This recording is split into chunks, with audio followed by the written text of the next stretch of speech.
మన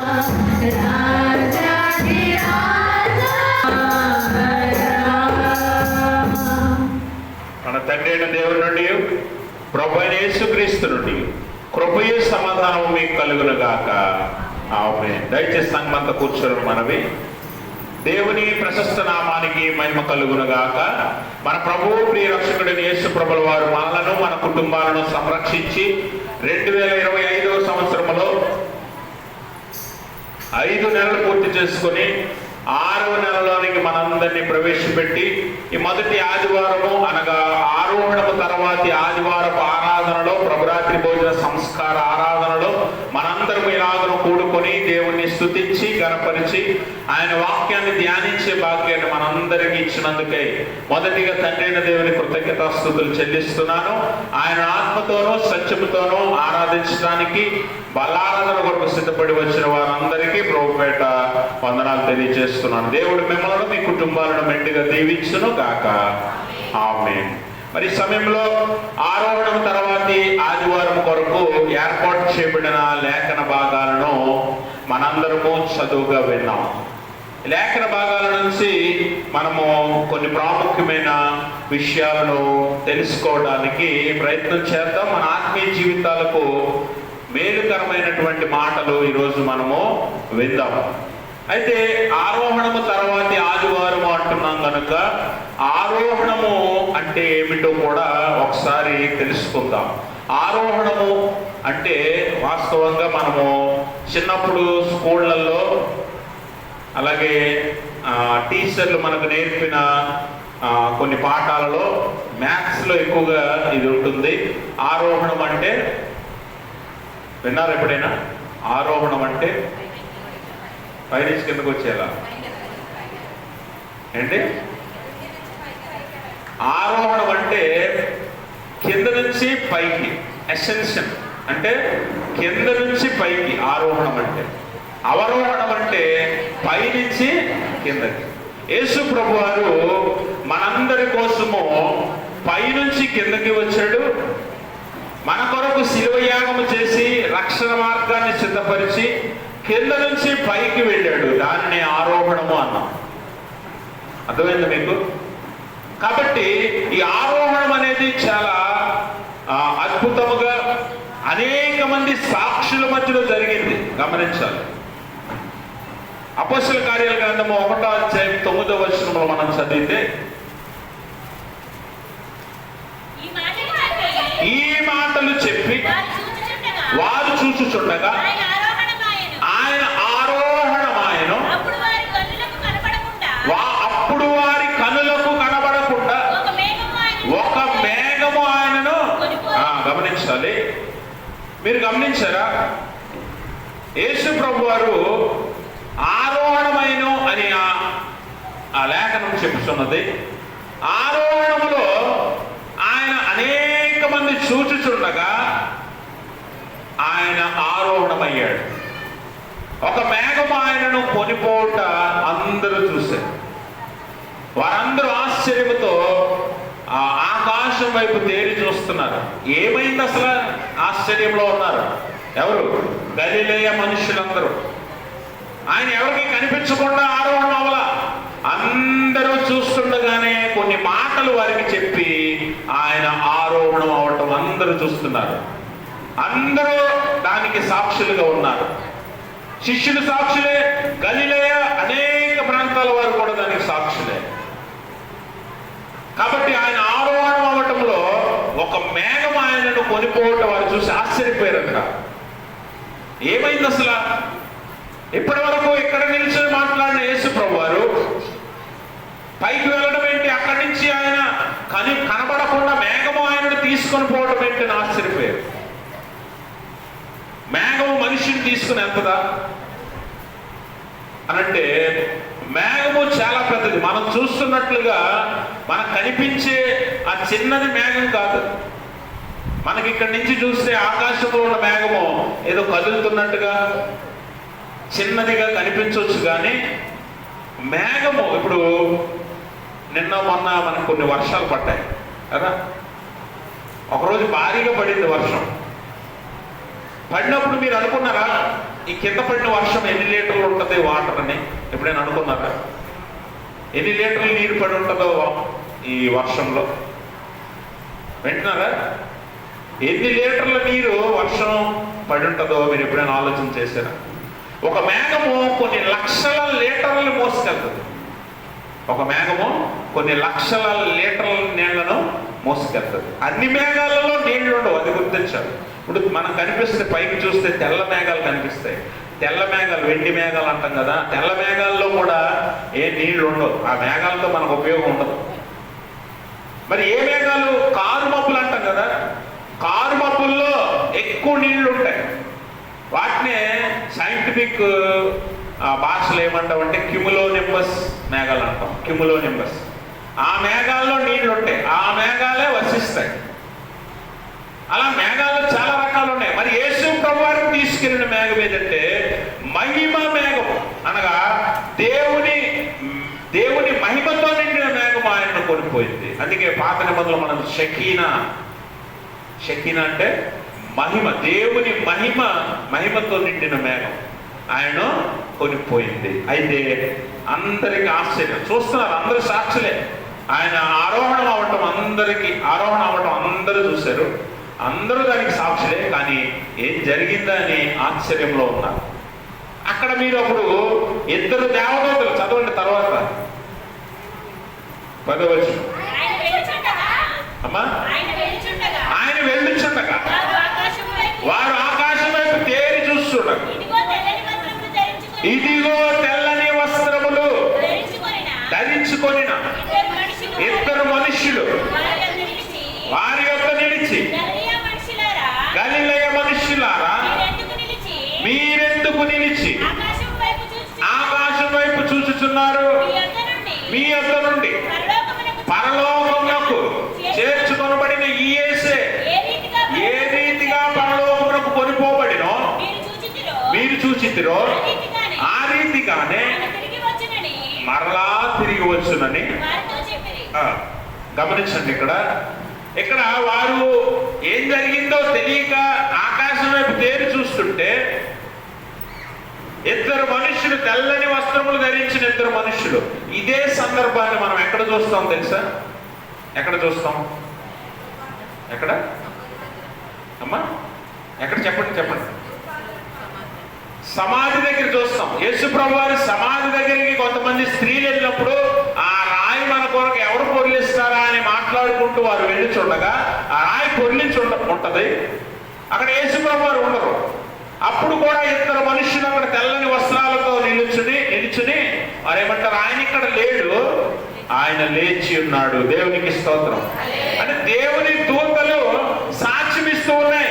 ఆయన పునరుత్థానమయ్యాడు, ఆయన ఆరోహణమయ్యాడు అని సాక్ష్యమిస్తున్నారు.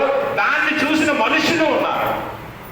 అక్కడేమో మగ్దలేని మరియా, కొంతమంది స్త్రీలు, అపోస్తలులు, ఆ తర్వాత ఎమ్మై మార్గంలో శిష్యులు, అలాగే ఆ గదిలో వారు రాత్రి వేళ ఉన్నప్పుడు యేసు ప్రభువారు వారి గదిలోనికి వెళ్ళి వారికి కనిపించాడు ఒకసారి. రెండవసారి మరి తోమ ఉన్నప్పుడు రెండవసారి కనిపించిన గాయాలలో వేలు పెట్టి నువ్వు పరీక్షించు అని రెండవసారి. అలా అనేక మార్లు ఆయన ప్రమాణములు వారికి చూపించాడు, రుజువులు చూపించి 40 దినాలు వారికి ప్రమాణాలు, రుజువులు చూపించి అప్పుడు జరిగిన సంఘటన ఆరోహణము. దానికి కూడా మనుషులు, గలిలయ వారు సాక్షులు, శిష్యులు సాక్షులు, అలాగే దేవదూతలు కూడా సాక్షులే. ఆ ఆరోహణము ముందు కొన్ని ప్రాముఖ్యమైన విషయాలు యేసు ప్రభువు చెప్పాడు. ఆరోహణానికి ముందు ఒకటి, మీరు సర్వలోకమునకు వెళ్ళి సర్వ సృష్టికి సువార్తను ప్రకటించండి. 2, మీరు సర్వజనులను నాకు శిష్యులుగా చేయండి. 3, నాకు పరలోకమందును భూమి మీదను సర్వాధికారము ఇయ్యబడి ఉన్నది. కనుక నేను పరలోకానికి వెళ్ళగలను, మళ్ళీ రాగలను, మళ్ళీ వెళ్ళగలను, మిమ్మల్ని తీసుకొని పోగలను అని ఆయన స్పష్టంగా చెప్తున్నాడు. అందుకే పరలోకమందు భూమి మీద నాకు సర్వాధికారం ఇవ్వబడి ఉంది. అయితే ఈ ఆరోహణం అయిపోయిన తర్వాత ఈరోజు ఆయన చెప్పిన ఆరోహణానికి ముందు చివరి మాటలను మనం మనసులో పెట్టుకొని ఈరోజు లేఖనాలను ధ్యానిస్తే మనకి చక్కని ఆత్మీయ పాఠాలు ఈరోజు మనకి జ్ఞాపకం వస్తాయి, తెలుసుకోవచ్చు. ఈ ఆత్మీయ పాఠాలను మనము మన జీవితాలకు అన్వయించుకుంటే ఆత్మీయంగా వాక్యానుసారముగా మనం విశ్వాసంలో ఇంకా బలంగా ముందుకి వెళ్ళొచ్చు, ఎదవచ్చు అనేది ఈరోజు లేఖనాలు తెలియజేస్తాయి. కాబట్టి గమనించండి, యేసు ప్రభు వారు ఆరోహణానికి మరణానికి ముందు చెప్పిన కొన్ని ప్రాముఖ్యమైన మాటలను మనసులో పెట్టుకోండి. సర్వ సృష్టికి సువార్తను ప్రకటించండి, సర్వజనులను నాకు శిష్యులుగా చేయండి, సర్వాధికారము నాకు పరలోకమందు భూమి మీద ఇయ్యబడి ఉన్నది. ఈ 3 విషయాలు మనసులో పెట్టుకోండి. ఈ 3 ద్వారా ఈరోజు లేఖనాలు ధ్యానిద్దాం. ఈరోజు నేను మీకు తెలియజేసే అంశం ఏంటి అంటే, అంతము సమీపమై ఉన్నది. అంతము సమీపమై ఉన్నది.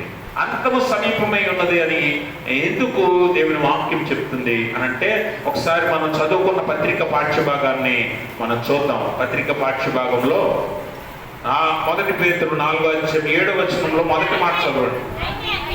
అయితే అన్నిటి అంతము ఏమైంది? సమీపమై ఉన్నది. కాగా చాలండి, అన్నిటి అంతము సమీపమై ఉన్నది. అన్నిటి అంతం అంటున్నాడు ఏంటి? అన్నిటి అంతం అంటే ఏంటి? పేతురు చెప్పుతున్న ఈ మాట యొక్క ప్రాముఖ్యమైన మర్మం ఏంటి? అన్ని అంటే ఏంటి? అన్ని అంటే ఏంటంటే, ఆయన 2వ రాకడలో రానై ఉన్నాడు కదా, ఆయన సమీపిస్తుండగా. అందుకని యేసు ప్రభువు అంటాడు, పేతురు కూడా అంటాడు, అపోస్తలుల కార్యాలు 2:42 అంటాడు, దేవుని రాజ్యం సమీపించి ఉన్నది అంటున్నాడు. ఇప్పుడేమో ఇక్కడ పేతురు అంతము సమీపించి ఉన్నది అంటున్నాడు. 2 ఒకటే. ఆయన సమీపిస్తున్నాడంటే, ఆయన వస్తున్నాడంటే అంతము కూడా వస్తుంది. అయితే అన్నిటి అంతం అంటే ఏంటి? అన్ని అంటే ఏంటి? అందుకని ఆయన ప్రకటన గ్రంథం 22వ అధ్యాయంలో ఆయన యేసు ప్రభువు వారు చెప్తాడు, ఇదిగో 12-13 వచనాల్లో ఒకసారి స్పీడ్గా, ఇదిగో త్వరగా వచ్చుచున్నాను, వారి వారి క్రియల చొప్పున ప్రతి వారికి ఇచ్చుటకును నేను సిద్ధపరిచిన జీతము నా యొద్ద ఉంది. నేనే అల్పయు, చాలండి, నేనే అల్పయు ఒమేగయు, మొదటి వాడును కడపటి వాడును, ఆదియు ఏమై ఉన్నాడట? అంతమై ఉన్నాడు. అంటే అంతము నేనే. కాబట్టి నేను వస్తే అంతమైపోతుంది, నేను వస్తే అన్నిటి అంతము జరుగుతుంది అని చాలా స్పష్టంగా యేసు ప్రభువు చెప్తున్నాడు. అయితే ఆయన వచ్చేటప్పుడు ఏం తీసుకొస్తున్నాడట? ఏం తీసుకొస్తున్నాడు? జీవితం ఉందట ప్రతి ఒక్కరికి. బ్రతికిన బ్రతుక్కి, జీవించిన జీవితానికి, చూపించిన విశ్వాసానికి, భక్తికి, యథార్థతకు, నీతికి, అన్నిటికీ జీతం ఉందట. ఆ జీతము ప్రతి వానికి అంటున్నాడు. నువ్వు, నేను, లేకపోతే సెయింట్ థామస్ లోతన్ సంఘమో, బొమ్మిడి గ్రామమో కాదట, ప్రతి ఒక్కరికి, సర్వ మానవాళికి జీతం ఇవ్వటానికి ఆయన సిద్ధంగా ఉన్నాడు, వస్తున్నాడు. కాబట్టి అంతము సమీపించి ఉన్నది. అయితే అంతము సమీపిస్తే అన్నిటి అంతము, అన్ని అనగానే ఏంటంటే, అన్ని అంటే నువ్వు చేస్తున్న ప్రతి పని అంతమైపోతుంది. ఆకాశము భూమి గతించిపోతాయి. అంతమంటే అంతములో పోయేవి, అంతములో నాశనం అయిపోయేవి ఏవంటే ఆకాశము భూమి. అలాగే భూమి మీద జరుగుతున్న సర్వ కార్యములన్నీ కూడా అంతమైపోతాయి.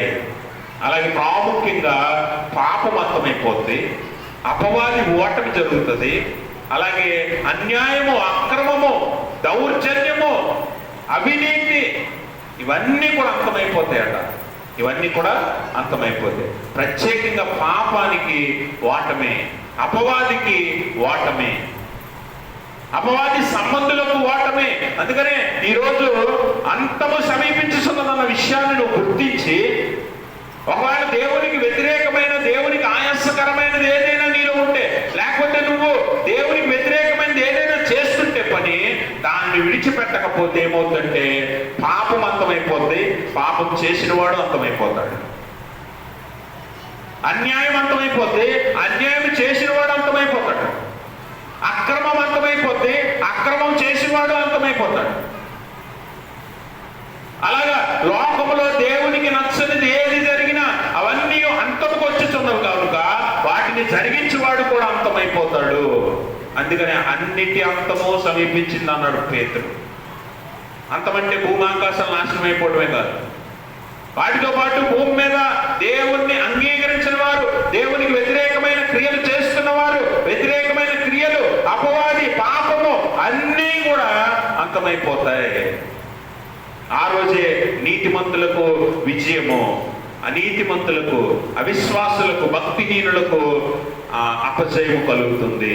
అంతము రోజే ఆయన వచ్చినప్పుడే, ఆయన దిగుతున్నప్పుడే. అందుకనే గల్లే మనుషులకు అంటున్నారు ఇద్దరు దేవదూతలు, పరలోకానికి మీ కళ్ళ ముందే కొనుక్కోబడిన ఈయేసే తిరిగి మరలా అలాగే వచ్చినట్టు మీరు చూస్తారు, అలాగే వచ్చినట్టు మీరు చూస్తారు. కాబట్టి అంతము సమీపించింది కనుక ఇందులో భూమి మీద నువ్వు కోరుకున్నవన్నీ, నువ్వు సంపాదించుకున్నవన్నీ, నువ్వు పొందుకున్నవన్నీ నాశనం అయిపోతాయి. అన్ని అంతములు పోతాయి. భూమి ఆకాశంలో లయమైపోతాయి. ఇంకా నువ్వు సంపాదించింది ఎక్కడ ఉంటుంది? నువ్వు దాచుకున్నది ఎక్కడ ఉంటుంది? నువ్వు దోచుకున్నది ఎక్కడ ఉంటుంది? అన్నిటికంటే ప్రాముఖ్యంగా నువ్వు చేస్తున్న పనులను నువ్వు మానివేయాలి.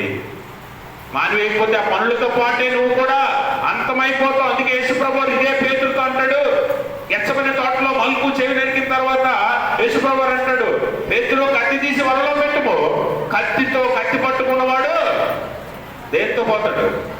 కత్తితోనే నాశనం అయిపోతాడు. అంటే పాపం చేస్తున్న నువ్వు పాపంతోనే అంతమైపోతావు, అన్యాయం చేస్తున్న నువ్వు అన్యాయంతోనే అంతమైపోతావు, అక్రమం చేస్తున్న నువ్వు అక్రమంతోనే అంతమైపోతావు, దుర్మార్గం చేస్తున్న నువ్వు దుర్మార్గంతోనే అంతమైపోతావు, వ్యభిచరిస్తున్న నువ్వు వ్యభిచారంతోనే అంతమైపోతావు. నీ పాపము నిన్ను అంతం చేస్తుంది. అందుకే అన్నిటి అంతము సమీపించున్నదని దేవుని వాక్యము స్పష్టంగా చెప్తూ ఉంది. కాబట్టి ఇప్పుడు మనం జ్ఞాపకం చేసుకోవాల్సిన విషయం ఏంటంటే, అంతం సమీపించింది, సమీపిస్తుంది. అంతములో ఏవేవి నాశనం అయిపోతాయో చాలా స్పష్టంగా దేవుని వాక్యం జ్ఞాపకం చేస్తుంది. అయితే దేవుడు అంటున్నాడు, రెండు రకాల మనుషులుగా మీరు మానవాళి ఈ లోకంలో జీవిస్తుంది. ఒకటి దేవుని సంబంధులు, రెండు లోక సంబంధులు. ఒకటి నీతిమంతులు, రెండు అనీతిమంతులు. అయితే నీతిమంతులు నువ్వు ఉండాలి, నీతిమంతులుగా నువ్వు ఉండాలి, నీతిమంతులుగా నువ్వు జీవించాలి, విశ్వాసిగా నువ్వు ఉండాలి అని అనుకుంటే, విశ్వాసిగా నువ్వు ఉండాలి అనుకుంటే నువ్వేం చెయ్యాలన్నది ఈరోజు లేఖనం మనకు జ్ఞాపకం చేస్తూ ఉంది. అందుకనే పత్రిక పాఠ్యభాగం మనం చూస్తే 1 పేతురు పత్రికలో ఆయన అంటాడు, అన్నిటి అంతము సమీపించింది కాబట్టి నువ్వేం చెయ్యాలంటే 7వ వచనం చదవండి. అమ్మా, స్వస్థ బుద్ధి గలవారై. గమనించండి, మొట్టమొదటిగా ఆయన ఏమంటున్నాడంటే అంతము సమీపిస్తుంది, అన్నిటి అంతము సమీపించేసింది కాబట్టి మొట్టమొదటిగా నువ్వు చేయవలసింది ఏంటంటే మెలకువగలిగి ప్రార్థన చేయండి. శిష్యులతో కూడా ఆయన అంటాడు కదా, మెలకువగలిగి ప్రార్థన చేయండి. ఎందుకు ఈ ప్రార్థన చేయమంటాడంటే అంతం సమీపిస్తుంది కాబట్టి నువ్వు కోరుకున్నది, నువ్వు సంపాదించుకున్నది, సాధించింది ఏది కూడా నీతో ఉండదు కాబట్టి నీతో సదాకాలం ఉండే దేవునితో సహవాసం చెయ్యి. అలా చెయ్యాలంటే ఏం చేయాలట? ప్రార్థన చెయ్యాలి. నీతిమంతులుగా ఉండాలంటే నీతిమంతుల గుంపులో ఉండేవాడు ఏం చేస్తారట? ఏం చెయ్యాలట? ప్రార్థన చెయ్యాలి, ప్రార్థన చెయ్యాలి. ఈ ప్రార్థన ద్వారా దేవునితో సహవాసం ఏర్పరచుకోవడానికి అవకాశం ఉంటుంది. మనుషులతో ఏర్పరచుకున్న సహవాసం, మనుషులతో ఏర్పరచుకున్న సహవాసం కూడా అంతమైపోతుంది. ఆ మనుషులు కూడా మంచివారైతే పర్వాలేదేమో కానీ ఒకవేళ చెడ్డవారైతే, ఒకవేళ ఆ మనుషులు నీకు అనుకూలమైన వారు కాకపోతే మరి వారి వల్ల నష్టమే నువ్వు పొందుకుంటావు. కాబట్టి గమనించండి, మనుషుల సహవాసం కాదు, దేవుని సహవాసాన్ని నువ్వు ఏర్పరచుకోవాలి. అందుకని ప్రార్థనతో నువ్వు దేవునితో ఉండగలవు, దేవునికి నువ్వు దగ్గర అవ్వగలవు. నువ్వెవరో నీకు తెలుస్తుంది, దేవుడెవరో నీకు తెలుస్తుంది. అలాగే దేవుణ్ణి నువ్వు బాగుగా ఎరగటానికి అవకాశం ఉంటుంది ప్రార్థన ద్వారా. దేవుణ్ణి బాగా తెలుసుకోవాలి. కాబట్టి ప్రార్థన అనేది మనందరికీ అవసరమైన ఒక ప్రాముఖ్యమైన విషయం.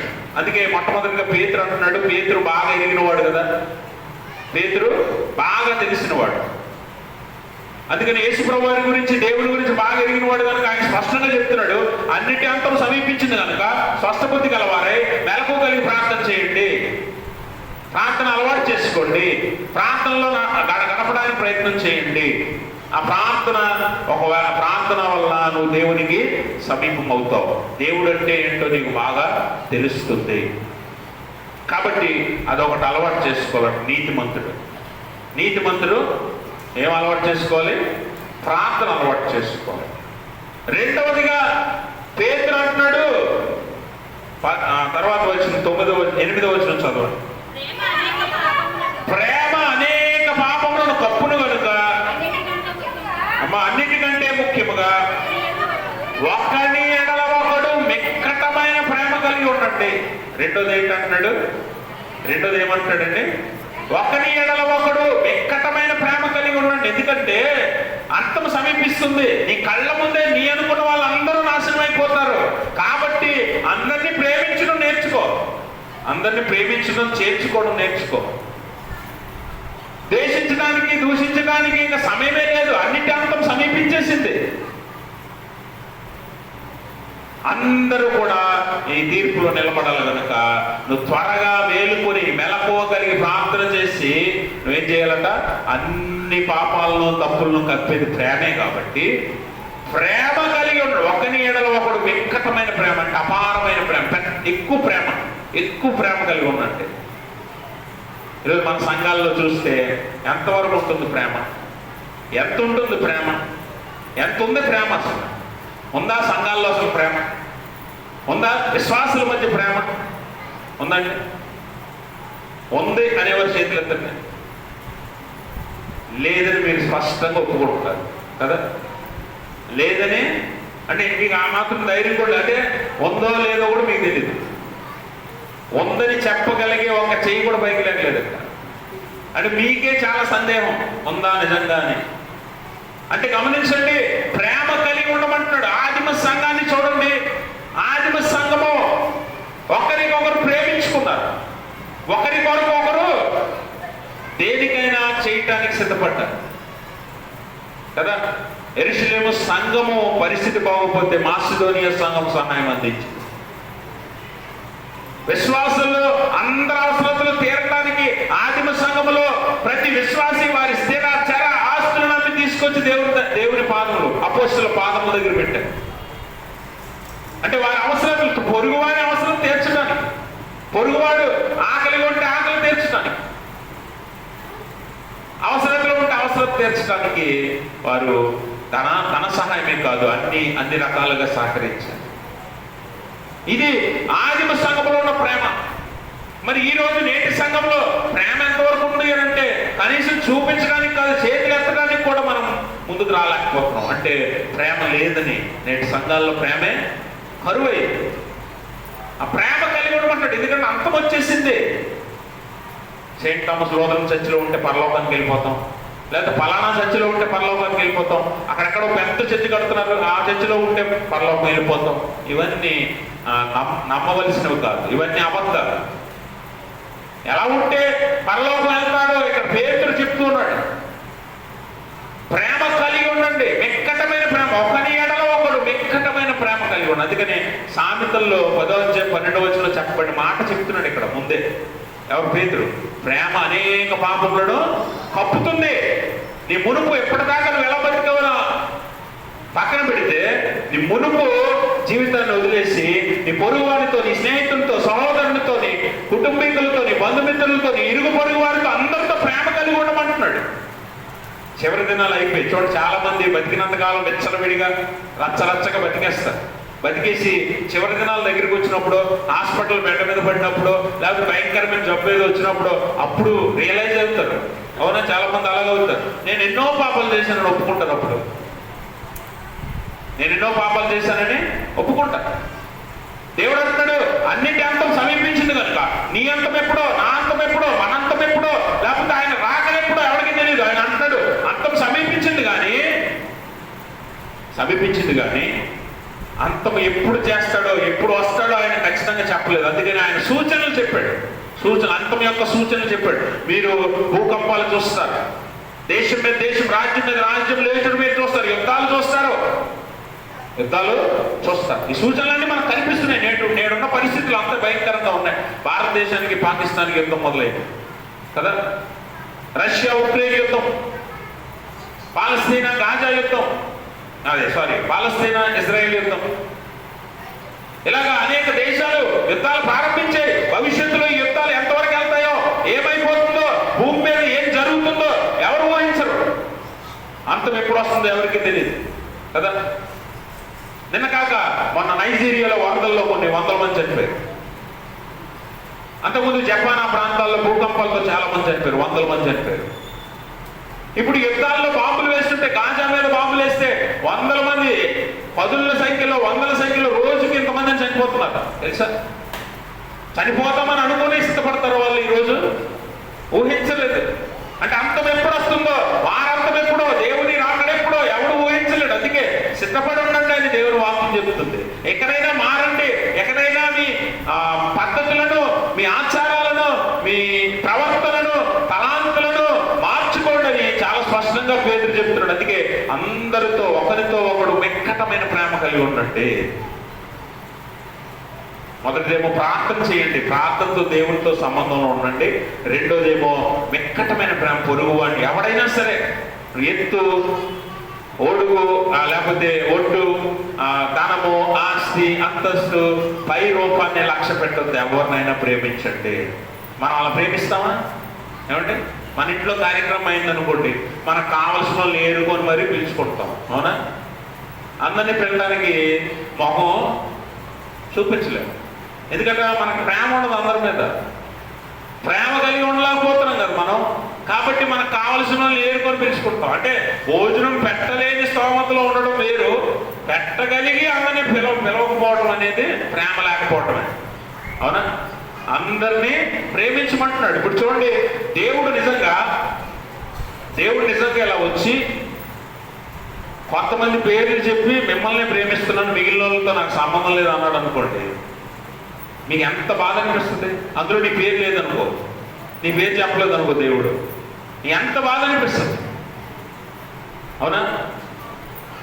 మనం ఎలా ప్రేమిస్తాం? పేర్లు, మనుషులు బట్టి, ముఖాలు బట్టి, వారి పరిస్థితులు బట్టి, స్థాయిని బట్టి మనం అలా ప్రేమిస్తాం. దేవుడు నిజంగా అలా ప్రేమిస్తే నువ్వు ఇక్కడ ఉంటావా?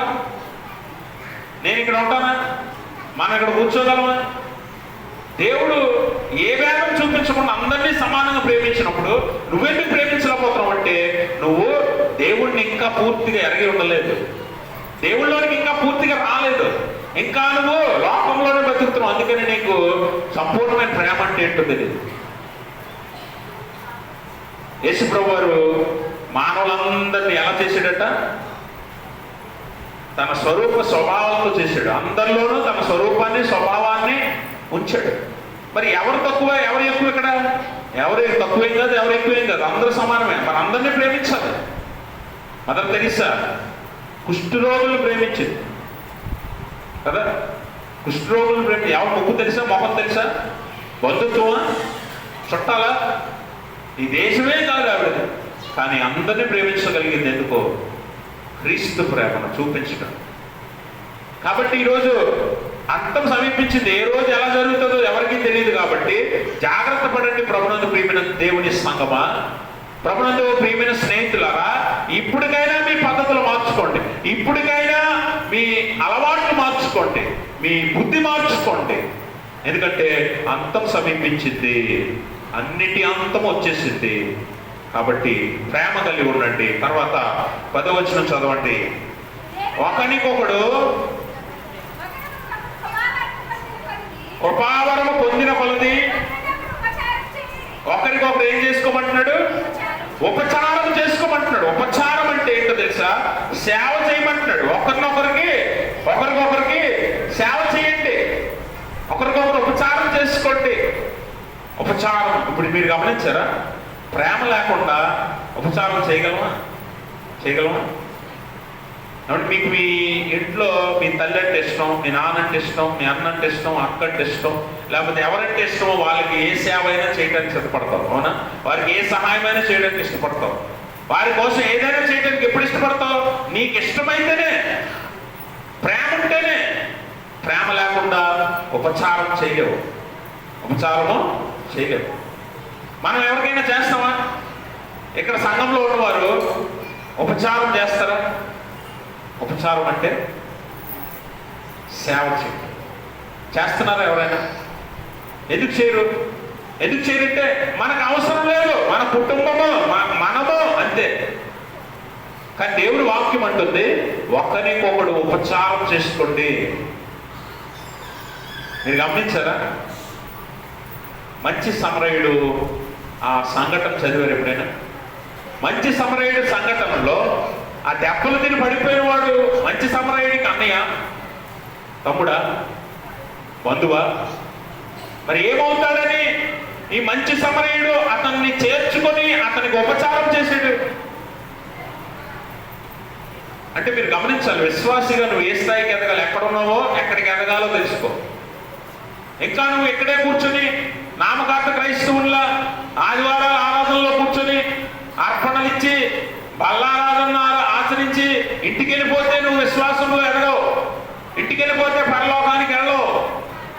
ఎదగాల్సింది చాలా ఉంది, తెలుసుకోవాల్సింది, వెంబడించాల్సింది చాలా ఉంది. ఇంకా మంచి సమరయుడికి ముందు ఒక లేవీడు వెళ్ళాడు, ఒక పరిసయ్యుడు వెళ్ళాడు, కానీ వారు అతన్ని పట్టించుకోలేదు, దెబ్బలు తిని పడి ఉన్న వ్యక్తిని. కానీ ఈ సమరయుడు మాత్రమే అతని దగ్గరికి వెళ్ళి అతన్ని లేపి అతని గాయాలు కట్టి అతన్ని పూటకోల వాళ్ళ ఇంటికి తీసుకెళ్ళి అతని ఖర్చులు భరించి అతనికి ఉపచారం చేశాడు. గమనించారా? ఈరోజు ఎంతవరకు విశ్వాసంలో నువ్వు ఎదిగావు అన్నది దాన్ని బట్టి ఒకసారి లెక్కవి. నువ్వు ఇంకెక్కడున్నావో చూసుకో, ఎక్కడికి రావాలో తెలుసుకో. ఎందుకంటే అంతం సమీపించింది, దగ్గరకు వచ్చేసింది సమయం. పర్వాలేదులే, నాకు 30 ఏళ్ళుగా, ఇంకో 30-40 బతికేస్తాను అనుకునే వాళ్ళు ఉన్నారు చాలా మంది ఇక్కడ కదా, అవునా? లేకపోతే పర్వాలేదులే, నన్ను దేవుడు అప్పుడే తీసుకెళ్ళాలని గుడ్డి నమ్మకంలో ఉండే వాళ్ళు కూడా చాలా మంది ఉన్నారు. నన్నే తీసుకెళ్తారు దేవుడు, నేనేం చేశాను అనుకునే వాళ్ళు ఉన్నారు కదా. అలాంటి గుడ్డి విశ్వాసాలు, అంధవిశ్వాసాలు ఉండొద్దు. దేవుడు ఎప్పుడు పిలిచినా వెళ్ళాల్సిందే. నిన్న కాక మొన్న ఎవరో యూట్యూబ్లో ఒక వీడియో చూశాను. పాస్టర్ గారి 2 కొడుకులు నీటిలో మునిగి 2 ఒకే రోజు చనిపోయారు. పాస్టర్ గారు అనుకుని ఉంటాడా నా కొడుకులు 2 ఒకే రోజు దేవుని పిలుపు అందుకొని వెళ్ళిపోతారని అనుకుని ఉంటాడా? దైవజనుడు అనుకుని ఊహించుంటాడంటారా? పోనీ ఆ 2 పిల్లలు ఊహించుంటారా? యవన బిడ్డలు 2 కూడా 18, 15, 16, 17 ఆ వయసులో ఉంటారు. 18 ఆ వయసు 2 ఒకే రోజు నీటిలో మునిగిపోయి చనిపోయారు. ఊహించుంటారంటారా? ఈరోజు నీ కొడుకు, నీ కూతురు, లేకపోతే నువ్వో, నీ భర్తో, నీ భార్యో బతికేస్తావు మాకేంలే అనుకుంటున్నారేమో.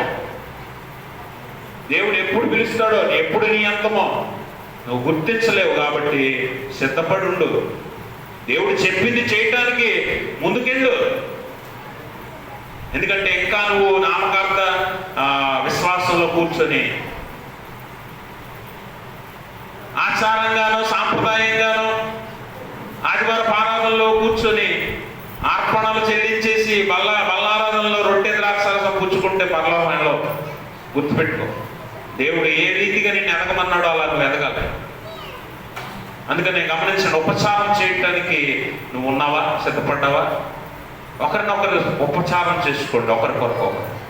ఒకరికొకరు సేవ చేసుకోండి. ఎంతమంది చేయగలుగుతారు? మన సంఘంలోనే మనం ఒకరికొకరు ఉపచారం చేయలేము కదా. ఈరోజు సంఘంలో ఎవరికైనా ఒంట్లో బాగోపోతే ఎంతమంది దర్శిస్తారండి? వెళ్తున్నారా? వెళ్తారా? ఎవరికైనా ఒంట్లో బాగోపోతే, ఎవరికైనా ఇబ్బందిగా ఉంటే, ఆర్థికంగా ఇబ్బందిగా ఉంటే ఎవరైనా ఇంటికి వెళ్ళి దర్శించగలరా? ఎంతమంది దర్శిస్తారు? ఎందుకు చేయలేకపోతున్నారు తెలుసా? ఎందుకు చేయలేకపోతున్నారు? ఇప్పుడు యోగ సాంప్రదాయంలో మనం ఆలోచన చేస్తే ఆతిథ్యము అన్నాడు కదా. ఆతిథ్యము, ఒకరికొకరు ఆతిథ్యం చేసుకోండి అన్నాడు కదా. ఆతిథ్యం అంటే ఏంటో తెలుసు? యోగ సాంప్రదాయంలో ప్రయాణం వెళ్తూ ఉన్న వారికి, అలసిపోయిన వారికి, ఇలాగ మంచి సమరయుడు లాగా దెబ్బలు తిన్న వారిని ఆదరించి చేర్చుకొని ఎంట పెట్టుకొని వారికి భోజనం పెట్టడం ఆతిథ్యం అంటే. మన ఆతిథ్యం ఎలా ఉంటుంది? మన చుట్టాలను పిలుచుకొని కూర్చోబెట్టుకొని మంచి భోజనం వాళ్ళకి పెట్టేసి ఆతిథ్యం చేసాం అనుకుంటాం కదా. లేదంటే పాస్టర్ గారిని పిలిచి పాస్టర్ గారిని కూర్చోబెట్టి పాస్టర్ గారు తినలేకపోయినా పాస్టర్ గారు వద్దన్నా 3-4 పెట్టేసి బుక్ చేయడమే మీకు తెలుసు, అదే ఆతిథ్యం అనుకుంటారు. మాస్టర్ గారికో నీ బంధువులకో పెట్టడం ఆతిథ్యం కాదు. ఏది ఆతిథ్యం? నీ మొహం ముక్కు తెలియనోడు ఎవడైనా సరే వాడిని చేర్చుకొని ఆతిథ్యం ఇవ్వాలి. అది నిజమైన ఆతిథ్యం, అది నిజమైన ఉపచారం, అది నిజమైన సేవ, అది నిజమైన సేవ.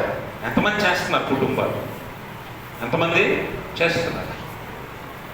గమనించండి ప్రభువుని ప్రియమైన స్నేహితులారా. దేవుడు అంత్య దినములలో నిన్ను ఎలా మారమన్నాడు అలా మారకపోతే నిర్మోహమాటంగా విడిచిపెట్టేస్తాడు. ఆయన ఎరిగి ఉండు, ఆయన తెలుసుకో. మళ్ళా తర్వాత ఏమంటున్నాడంటే 11వ వచనంలో చూడండి, ఒకడు బోధించిన ఎడల దైవోక్తులను బోధించినట్లుగా బోధింపను. చూడండి చివరికి ఇప్పుడు ఏమంటున్నాడు? మొదటేమో ఏమన్నాడు? ప్రార్థన చేయండి అన్నాడు. తర్వాత ప్రేమ కలిగి ఉండండి, ఒకరికొకరు వెంకటమైన ప్రేమ కలిగి ఉండండి, ఆతిథ్యము చేయండి, ఒకరికొకరు ఆతిథ్యం చేయండి, ఒకరికొకరు ఉపచారం అంటే సేవ చేసుకోండి. ఇప్పుడేమో ఒకరికొకరు లేదా అనేక మందికి నువ్వు క్రీస్తుని బోధించు. బోధ చేయి, బోధ చేయి. బోధ అంటే ఎలాగంట? బోధ అంటే ఎలాగా? క్రీస్తును నువ్వు బోధించాలి. దేవోక్తులను బోధించడం. ఒకడు బోధించిన ఎడల ఎలా బోధించాలంట? దేవోక్తులను. నోటికొచ్చింది చెప్పడం కాదు. నోటికొచ్చింది చెప్పి ఏదో ప్రవచించేసామని లేకపోతే ఏదో చెప్పేస్తున్నాం అన్నట్టుగా కాదు, కానీ దేవుని మాటలను మాత్రమే తెలియచేయాలట. దేవుని మాటలను అనగా ఒక్కడిని నువ్వు దేవుని తట్టు తిప్పేలాగా నువ్వు మాట్లాడాలి. మాట్లాడితే ఒక ఆత్మను రక్షించే వాళ్ళ నువ్వు మాట్లాడితే బోధిస్తే. అందుకే మీరు గమనించండి, అపొస్తలుల కార్యాల గ్రంథంలో మనం చూస్తే ఐథియోపియుడైన నపుంసకుడు అలాగే ఫిలిప్పు మధ్యలో సంఘటన ఉంటుంది. ఐథియోపియుడైన నపుంసకుడు అలాగే ఫిలిప్పు 8వ అధ్యాయం 27వ వచనంలో మనం చూస్తే, మీరు చదవండి, ఇంటికెళ్ళి చదవండి, నేను చెప్తాను. వద్దు, మీరు ఇంటికెళ్ళి చదవండి, మీరు ఇంటికెళ్ళి చదవండి. 8వ అధ్యాయంలో ఫిలిప్పుని పరిశుద్ధాత్మ చేత దేవుడు నడిపిస్తాడు.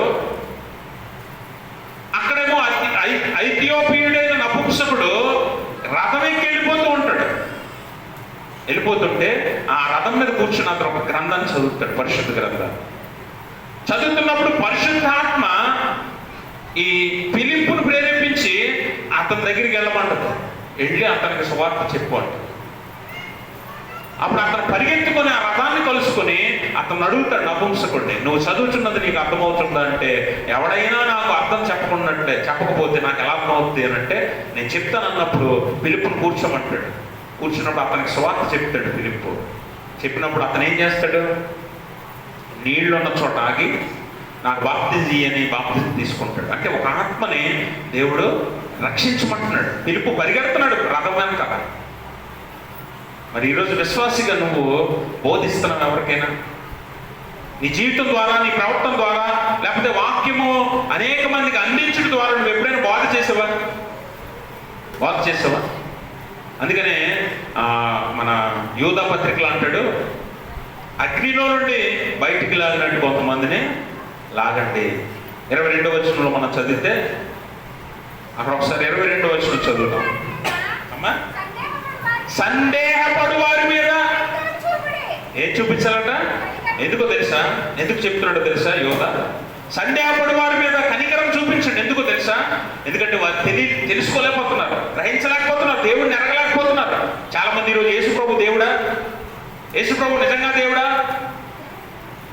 అందరితో కలిసి ఒక దేవుడా, నిజంగా దేవుడా, ఒకే ఒక దేవుడా అని చాలా మంది సందేహపడుతున్నారు. కానీ అందుకనే ఇక్కడ యోగా అంటున్నాడు, సందేహపడు వారి మీద జాలిపడండి. ఎందుకో తెలుసా? వారు అంతమైపోతారు. అందుకే వారి మీద జాలిపడండి, కనికరం చూపించండి. వీలైతే వారిని అగ్నిలో నుంచి బయటికి లాగినట్టు లాగండి. ఎందుకంటే వారి సువార్త ప్రకటించండి, బోధించండి, వారి ఆత్మను రక్షించండి. నీ పొరుగువాడో, నీ ఇంట్లో వాడో, లేకపోతే నీ కుటుంబమో, లేకపోతే నీకు తెలిసిన వారో అలా నాశనం అయిపోతుంటే, అంతమైపోతుంటే నువ్వు చూస్తూ ఉండలేవు. అందుకే వారి మీద కనికరపడు, జాలిపడు. అలాగే వారిని అగ్నిలో నుండి బయటికి లాగినట్లు లాగు. నువ్వు ఒక్కడవే కాదు, నీతో పాటు నీ కుటుంబం, లేదా నీకు తెలిసిన వారు, నీ బంధువులు, స్నేహితులు అందరూ కూడా రక్షించబడలాగున నువ్వు స్వార్థ బోధ చేయాలి. ఇది నీతిమంతుడు చేసే పని. అంతములో నీతిమంతుడు చేసే పని ఇది. ఇప్పుడు నువ్వు ఎంతవరకు ఏం చేస్తున్నావు అన్నది నువ్వు పరీక్షించుకో. ఒకవేళ నువ్వు చేయలేకపోతే, నువ్వు చేయట్లేదంటే నువ్వు నీతిమంతుడు కాదు, నీతిమంతురాలు కాదు. దేవుడు కోరుకున్న సంఘంలో నువ్వు ఉండవు, దేవుడు ఎత్తబడే సంఘంలో నువ్వు ఉండవు, ఖచ్చితంగా ఉండవు అని చెప్పి దేవుని వాక్యం స్పష్టంగా తెలియజేస్తుంది. నువ్వు ఎందులో ఉన్నావట? సువార్త పాఠ్యభాగం తీయండి. యోహాను సువార్త 15వ అధ్యాయం 16వ వచనం 2వ వచనం, 16వ అధ్యాయం 2వ వచనం చదువు. వారు మిమ్మల్ని సమాజ మందిరంలో నుండి వెలివేయుదురు, మిమ్మల్ని చంపు ప్రతివాడును తాను దేవుని సేవ చేస్తున్నానని అనుకోని కాలము వచ్చుచున్నది. వారు చూడండి, ఈ మాట చాలా జాగ్రత్తగా, వారు తండ్రిని నన్నును తెలుసుకొనలేదు కనుక. గమనించారా? ఇప్పుడు మీరు నీతిమంతుడు చేసే పనులేంటో మన పేతురు చెప్తున్నాడు. నీతిమంతుడు కాని ప్రతి ఒక్కడు, అనగా దేవుణ్ణి ఎరగని ప్రతి ఒక్కడు ఏం చేస్తాడో ఇక్కడ చెప్తున్నాడు యోహాను భక్తుడు. యేసు ప్రభువు చెప్తున్నాడు. వారు ఏం చేస్తారట? మిమ్మల్ని సమాజ మందిరంలో నుంచి వెలివేస్తారు, తరిమేస్తారు, కొందరిని చంపుతారు, హింసిస్తారు, దూషిస్తారు, ద్వేషిస్తారు, పగ తీర్చుకుంటారు. ఇవన్నీ ఎవరి గుణాలట? దేవుణ్ణి, తండ్రిని, నన్ను ఎరగని వాని గుణాలు ఇవి. ఎరిగిన వాడైతే ఏం చూపిస్తాడట? ప్రార్థన చేస్తాడు. ఎరిగిన వాడైతే ఆతిథ్యం చేస్తాడు. ఎరిగిన వాడైతే ప్రేమ చూపిస్తాడు. ఎరిగిన వాడైతే సేవ చేస్తాడు. ఎరిగిన వాడైతే ఉపచారం చేస్తాడు. ఎరిగిన వాడైతే బోధ చేస్తాడు. ఎరగని వాడు ఏం చేస్తాడు? హింసిస్తాడు. ఎరగని వాడు దూషిస్తాడు. ఎరగని వాడు ద్వేషిస్తాడు. ఇప్పుడు నువ్వు ఎందులో ఉన్నావు చెప్పు? నీ పొరుగు వాడిని, నీ పక్క వాడిని దూషిస్తున్నావా, ప్రేమిస్తున్నావా? నీ పక్కవాడిని ప్రేమిస్తున్నావా, ఆతిథ్యం చేస్తున్నావా, లేదంటే వారిని తరిమేస్తున్నావా, వారిని బాధ పెడుతున్నావా? నాకు చెప్పాను, అన్నిటి అంతమో సమీపమైంది. అన్నిటి అంతం అంటే నువ్వు చేసే దుర్మార్గం, నువ్వు చేసే అక్రమం, నువ్వు చేసే పాపం అన్ని పోతాయి. గుర్తుపెట్టుకో. ఈరోజు చక్కగా ఉండొచ్చు, పక్కవాడిని బాధ పెట్టి నువ్వు సంతోషించవచ్చు, పక్కవాడిని బాధ పెట్టి నీ 5 వేళ్ళు నోట్లోకి వెళ్ళొచ్చు 3 పూట్ల. కానీ రేపటి దినము అంతము సమీపిస్తుంది. ఆ రోజు నువ్వు చేసిన అక్రమము, దాంతోపాటు నువ్వు చేసిన పాపము, దాంతోపాటు నువ్వు అన్యాయం అయిపోతావు, అంతమైపోతావు. కాబట్టి భయము కలిగి, భయభక్తులు కలిగి నువ్వు ఎలా మారాలన్నది నీ చేతిలోనే ఉంది. నీతిమంతుడు అయితే ప్రార్థన చేయి, నీతిమంతుడు అయితే సేవ చేయి, నీతిమంతుడు అయితే బోధ చేయి, నీతిమంతుడు అయితే ఆతిథ్యం చేయి, ఉపచారం చేయి, వెక్కటమైన ప్రేమ కలిగి ఉండి ప్రతి ఒక్కరిని ప్రేమించు. రూపంతోనో పై రూపాన్ని లక్ష్య పెట్టుకో, స్థితిగతులను చూడకో, పరిస్థితులను చూడకో. ఒకవేళ ఇతరుల పట్ల దూషణ, లేదంటే ద్వేషము, కోపము, అసూయ, పగ, ప్రతీకారంతో నిండిపోయావా, ఖచ్చితంగా నువ్వు అంతంలో ఉంటావు. ఖచ్చితంగా నువ్వు అంతంలో ఉంటావు. అందుకని యేసు ప్రభువు అంటున్నాడు, ఆయన ప్రేమించిన వారితో అంటున్నాడు. ఆయన 15వ అధ్యాయం చివరి 26, 27 వచనాలు అంటాడు, నేను వెళ్ళిన తర్వాత మీ కొరకు సత్య స్వరూపయోగ ఆత్మను మీకు పంపిస్తాను. ఆత్మ మిమ్మల్ని మీకు తోడుగా ఉంటుంది, మిమ్మల్ని బలపరుస్తుంది. అందుకనే గ్రీక్ భాషలో సత్య స్వరూపయోగ ఆత్మ అనే మాటకి పారాక్లిటాస్ అనే మాట ఉంది. పారాక్లిటాస్ అంటే సహాయం చేసేవాడు, ఓదార్చేవాడు, నడిపించేవాడు, బలపరిచేవాడు అని అర్థం. అంటే నేను వెళ్ళి మీకు ఎవరిని పంపిస్తున్నాను? బలపరిచేవాడిని, ఓదార్చేవాడిని, ధైర్యపరిచేవాడిని, నడిపించేవాడిని మీకు పంపిస్తున్నాను. మీరు నీతిమంతులైతే ఈ పరిశుద్ధాత్మ సహాయం మీకు ఉంటుంది అని ఆ పరిశుద్ధాత్మ నా కొరకు సాక్ష్యం ఇస్తాడు అని చాలా స్పష్టంగా పరిశుద్ధాత్మ గురించి మాట్లాడుతున్నాడు యేసు ప్రభువు. తర్వాత చెప్తున్నాడు, మీరు ధైర్యంగా ఉండండి, భయపడద్దు, ఎందుకంటే మిమ్మల్ని హింసిస్తారు చాలామంది, బాధ పెడతారు చాలామంది, దుఃఖ పెడతారు చాలామంది. అయినా మీ కొరకు నేను పరిశుద్ధాత్మను పంపిస్తున్నాను కాబట్టి ధైర్యంగా ఉండండి. ఏ గుంపులో ఉన్నావు నువ్వు? హింసించే వారి గుంపులో ఉంటే అంతములో ఉన్నట్టే. బాధను దుఃఖాన్ని అనుభవించినా సరే దేవుని కోసం నిలబడి విశ్వాసంలో బలంగా నిలబడితే నీకు పరిశుద్ధాత్మ తోడే కాదు, పరలోక ప్రవేశం కూడా దేవుడు ఇస్తాడు. హింసించే వారి గుంపులో ఉండదు. నీ పక్కవాడు ఎలాంటి వాడైనా అల్పుడని హింసిస్తున్నావా, లేకపోతే అల్పుడని బాధ పెడుతున్నావా, తక్కువ వాడని చూస్తున్నావా, నాకేముందిలే అన్నీ ఉన్నాయి కదా వాడికి ఏమీ లేదని చులకనగా చూస్తున్నావా, అయితే నీ అన్యాయం, అక్రమము, నీ ప్రేమ లేకపోవడం ఇవన్నీ కూడా అంతంలో ఉంటాయి. వాటితో పాటు నువ్వు కూడా ఉంటావు అంతంలో. అందుకే మీరు గమనించండి, మనము అపొస్తలుల కార్యాల గ్రంథంలోని 8వ అధ్యాయం చూడండి. వారు హింసించుతున్నవారట, వారు చేస్తున్న పని దేవుడికి సేవ చేస్తున్నాం అనుకునేవారు ఉన్నారట చాలా మంది. అంటే ఎందుకంటే మూర్ఖత్వం, అజ్ఞానం, దేవుడిని ఎరుగనితనం. దేవుడు అంటే ఎవరో తెలియదు. చాలా మంది ఏమనుకుంటారంటే దేవుడు కానిదాన్ని దేవుడు అనుకుంటున్నారు. అందుకే నిజమైన దేవుడిని గ్రహించలేకపోతున్నారు. ఈరోజు చూడండి, ఎప్పుడు కూడా అబద్ధము ఎంతకాలం ప్రచారంలో ఉంటుంది? నిజం తెలియనంత వరకు. అబద్ధం యొక్క లక్షణం ఏంటో తెలుసా? నిజాన్ని దాచిపెట్టడం అబద్ధం కదా. అండ్ అబద్ధం లక్షణం ఏంటి? నిజాన్ని దాచిపెడుతుంది. నిజం బయటకు వచ్చినప్పుడు అబద్ధాన్ని చీకొడతాం. అందుకే అబద్ధం ఏం చేస్తుందంటే జాగ్రత్త పడుతుంది. ఏం చేస్తుందంటే ఆ నిజాన్ని తెలియకుండా దాచిపెడుతుంది. అందుకనే 2 కొరింథీ 4వ అధ్యాయం 4వ వచనంలో అపొస్తలుడైన పౌలు అంటాడు, క్రీస్తు సువార్త ప్రకాశమానము మీకు ప్రకాశించుకున్నట్లు ఈ యుగ సంబంధ దేవత మీ మనోనేత్రములకు గుడ్డితనం కలుగు చేసింది. ఏం చేసింది? మీకు నిజమైన దేవుడు ఎవరో, నిజమైన సువార్త ఏదో, సత్యమేదో మీకు తెలియకుండా మీ మనోనేత్రాలకు గుడ్డితనం కలుగు చేసిందంట. ఏది? అబద్ధం. దేవుడు అనబడినది, దేవుడు కానిది నీకేం చేసిందట? గుడ్డితనం కలుగు చేసింది. అందుకని ఈ రోజుకి మనం ఏం చేస్తుంటే ఇంకా పాత ఆచారాలలో ఉండిపోతుంటాం. ఎందుకంటే గుడ్డితనం ఇంకా కళ్ళు తెరవబడలా. దేవుళ్ళలోకి వచ్చామంతా పేరుకే, కానీ ఇంకా పాత ఆచారాలు, పారంపర్య ఆచారాల్లో ఉండిపోయాం. అందులోంచి రాలేము మనం, ఎందుకంటే గుడ్డితనం కదా. గుడ్డితనం వల్ల మనం ఇంకా దాన్నే నమ్ముతుంటాం. అలా చేయకపోతే అయిపోద్దేమో, ఏదో అయిపోద్దేమో. ఏమైపోద్ది? కొన్ని అలా చేసావు, కోట్లు ఏమైనా ఊడిపడ్డాయి మీ ఇంట్లో. కొన్ని అలాగ ఆచరించావు ఆ సాంప్రదాయాన్ని, కోట్లు ఏమైనా అలా స్లాబ్లోంచి పడిపోయి ఇంట్లో. చెప్పండి. చేయకపోతే ఏమీ జరగదు, చేసిన ఏం జరగదు. ఎందుకంటే ఆచారమే, ఎందుకు పనికిరాను. అర్థమైందా? కాబట్టి గమనించండి, గుడ్డితనం వల్ల నువ్వు తెలుసుకోలేకపోతున్నావు అంతే. నిజంగా దేవుడిని ఎరిగిన వాడు అయితే నువ్వు అలా ఉండవు. అందుకే వీరు కూడా ఏం చేశారట? దేవుణ్ణి ఎరుగని వారు కనుక అలా చేస్తున్నారని రాశాడు కదా అక్కడ. యేసుప్రభువు వారే చెప్తున్నాడు, వారు నన్ను నా తండ్రిని ఎరుగురు కనుక వారు అలా చేస్తున్నారు. దూషించి, ద్వేషించి, హింసించి, మిమ్మల్ని తరిమేసి, కొంతమందిని చంపేసి, స్టెఫన్ను చంపేశారు. అపొస్తలుల కార్యాలు 8వ అధ్యాయంలోనే, ముందు 7వ అధ్యాయం చివరిలో. ఎందుకు చంపారు? దేవుణ్ణి ప్రకటిస్తున్నామని, దేవుణ్ణి చూపిస్తున్నామని, దేవుళ్ళో ఉన్నామని. అయినా సరే భయపడద్దు మీరు. దేవుళ్ళు ఉన్నవారు ఎవరు భయపడాల్సిన పని లేదు, కానీ దేవుళ్ళు లేనివాడే భయపడాలి. ఎందుకంటే అంతం సమీపించింది.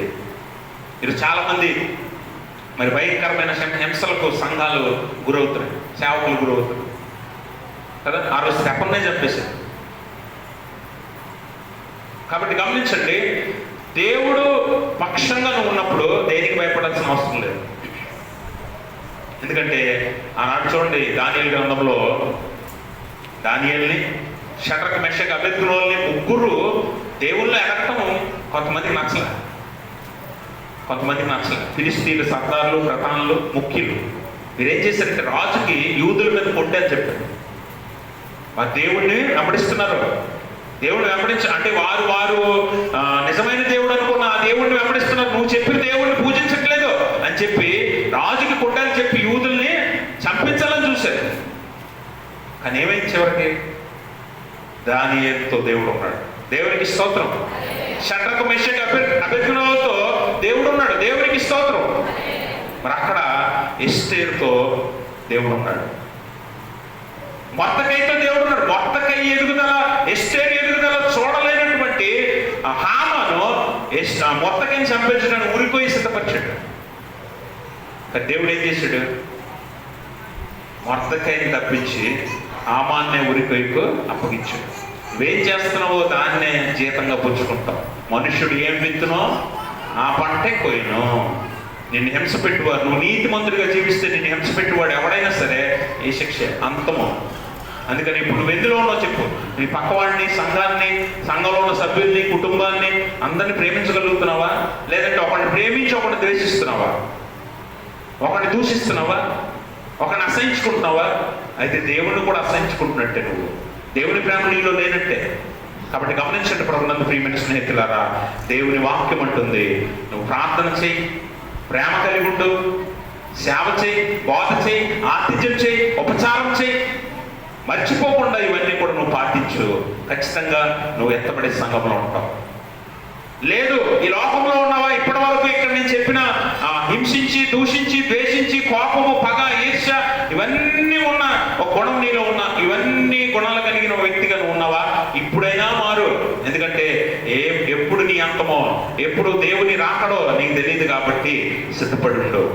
అలా ఉన్నప్పుడు దేవుడు ఖచ్చితంగా మనల్ని తన సంఘంలో చేర్చుకుంటాడు. నీతిమంతులుగా, యథార్థవంతులుగా బ్రతకడానికి, మంచి విశ్వాసులుగా, సాక్ష్యం కలిగిన వారిగా బ్రతకడానికి ప్రయత్నించి, స్టెఫను మరణానికి ఎదురుగా నిలబడినప్పుడు పారిపోలే, భయపడిపోలే, బతిమాల్లా. ఏమంటాడు? తండ్రి వీరేమి చేస్తున్నారు, వీరు ఎరుగురు కనుక వీరిని క్షమించండి అని ప్రకాశమైన ముఖంతో ఆయన చెప్తున్నాడు. అంటే ఆయన ధైర్యం ఏంటో, ఆయన ఆనందం ఏంటో తెలుసా? నేను వీళ్ళు చంపుతున్నారని భయపడట్లా, అది వదిలేశాడు. నేను ఇప్పుడు మరణిస్తే నా తండ్రి దగ్గర ఉంటాను అనే గొప్ప సంతోషం, ఆనందంతో ఆయన ముఖం ప్రకాశిస్తుంది. ప్రకాశమానంగా ఉంది స్టెఫను ముఖం.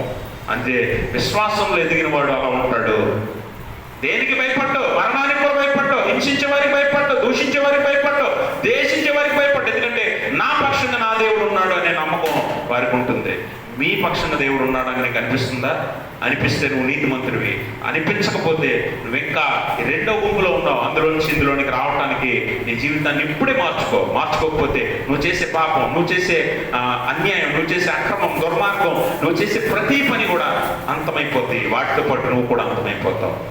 అలా కాక దేవుడు చేత ఎత్తబడే సంఘంలో ఉండేలాగా, నీతిమంతులుగా జీవించేలాగా మనందరినీ దేవుడు తన పరిశుద్ధాత్మ ద్వారా ప్రేరేపించును గాక. ఆమేన్. సమస్త జ్ఞానం కల్పించిన దేవుని సమాధానం యేసుక్రీస్తు వల్ల మీ హృదయంలో, మీ తలంపులకు కావలి ఉండును గాక. ఆమేన్.